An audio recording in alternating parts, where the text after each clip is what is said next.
আইপিএলে কেমন ছিল মোস্তাফিজের পারফরমেন্স। এবার আইপিএলে নিলামে মোস্তাফিজুর রহমানকে নিয়ে কারাকারি কম হয়নি। ফল 9,20,00,000 রুপিতে কলকাতা নাইট রাইডার্স কিনে নেয় তাকে। তবে এসব এখন ইতিহাস। রাজনৈতিক ও ধর্মীয় উগ্রবাদীদের দাবির মুখে তাকে দল থেকে বাদ দিয়েছে কলকাতা। সেই ঘটনার প্রতিক্রিয়া বাংলাদেশ টি-20 বিশ্বকাপ খেলতে ভারতে না যাওয়ার ঘোষণা দিয়েছে। শেষ পর্যন্ত কী হয় কে জানেন। মোস্তাফিজের এটি আইপিএলের 9ম মৌসুম হতো।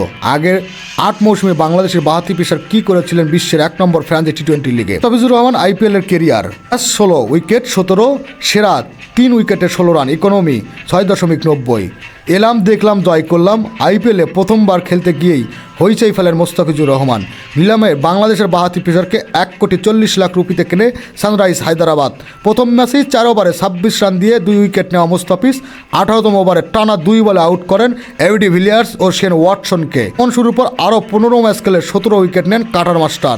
তার দল চ্যাম্পিয়ন। মোস্তাফিজ হন সেরা উদীয়মান খেলোয়াড়। প্রথম বিদেশি খেলোয়াড় হিসেবে এ স্বীকৃতি পেয়েছেন মোস্তাফিজুর রহমান।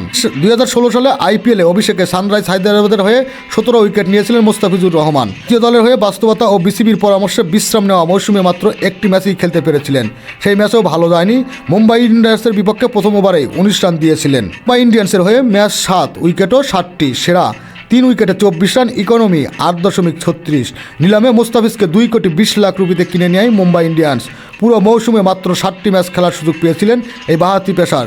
এরপর টানা 2 মৌসুমে আইপিএল দল পাননি মোস্তাফিজ। 2021 সালে রাজস্থান রয়্যালসের হয়ে খেলছিলেন মোস্তাফিজুর রহমান। 1 কোটি রুপির ভিত্তিমূল্য মোস্তাফিজকে কিনে নেয় রাজস্থান রয়্যালস। এর দলে নিয়মিতই ছিলেন, খেলেছেন 14 ম্যাচ, নিয়েছেন 14 উইকেট। ক্যাপিটালসের হয়ে 2022 সালে দিল্লি ক্যাপিটালসের হয়ে ম্যাচ 8টি, উইকেট 8টি, সেরা 3 উইকেটে 18 রান, ইকোনমি 7.62। 2 কোটি রুপিতে মুস্তাফিজকে কিনে নেয় দিল্লি ক্যাপিটালস। 8 ম্যাচ খেলার সুযোগ পেয়ে 8 উইকেট নেন। 2022-23 সালে দিল্লি ক্যাপিটালসের হয়ে খেলছেন মোস্তাফিজুর রহমান।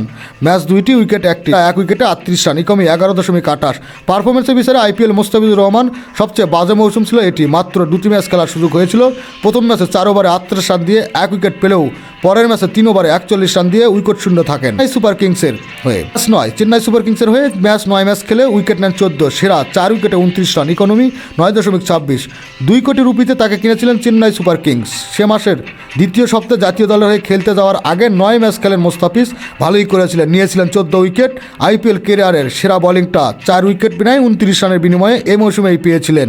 2024 সালে চেন্নাই সুপার কিংসের হয়ে 14 উইকেট পেয়েছিলেন মোস্তাফিজুর রহমান। 2025 সালে দিল্লি ক্যাপিটালসের হয়ে ম্যাচ খেলেন 3টি, উইকেট নেন 4টি, ইকোনমি 7.90, সেরা 3 উইকেটে 33 রান।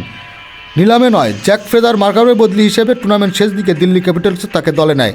17 মে শারজায় সংযুক্ত আরব আমিরাতের বিপক্ষে খেলেই পরের দিন দিল্লির হয়ে মাঠে নেমে পড়েন। শেষ ম্যাচে নিয়েছিলেন 3 উইকেট। খেলাধুলার আপডেট নিউজ পেতে চ্যানেলটি সাবস্ক্রাইব করে সাথে থাকুন।